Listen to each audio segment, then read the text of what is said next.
একটা নতুন রাজনৈতিক দল কিছুদিন আগে আত্মপ্রকাশ করেছে।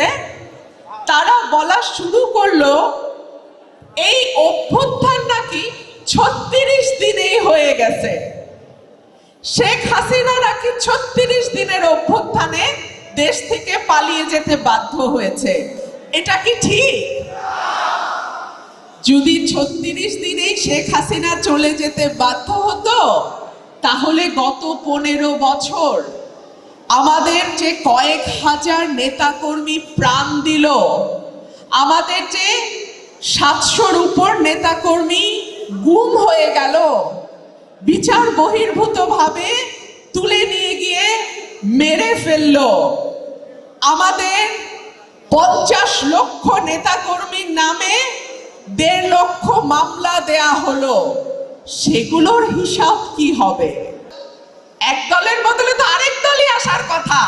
আপনাদের মতো অনির্বাচিত সরকারের তো মানে ইচ্ছা মতো যতদিন খুশি ততদিন ক্ষমতায় থাকার কথা নয়।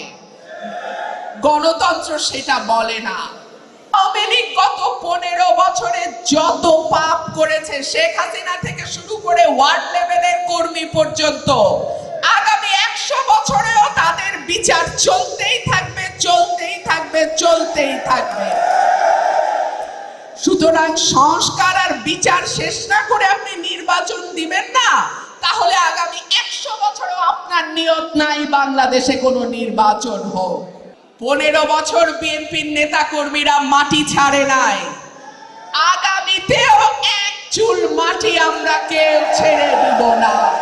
বিএনপি যদি রাষ্ট্র ক্ষমতায় যায়, বিএনপি আবারও একটা নতুন বাংলাদেশ আপনাদেরকে উপহার দিবে।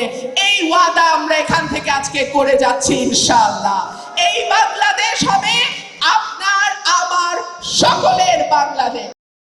ডক্টর ইউনূস যদি ক্ষমতা থাকতে চায়, তাহলে তাকে পদত্যাগ করতে হবে। পদত্যাগ করে সে কোনো দল গঠন করুক আর নাই করুক, তাকে নির্বাচনে অংশগ্রহণ করে জনগণের ভোটে নির্বাচিত হয়ে তারপর ক্ষমতায় অধিষ্ঠিত হতে হবে।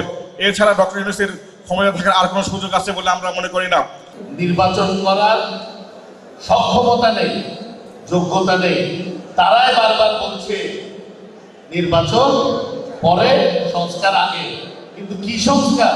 আজ পর্যন্ত তারা দলগতভাবে সেই প্রস্তাব জাতির সামনে উপস্থাপন করতে ব্যর্থ হয়েছে।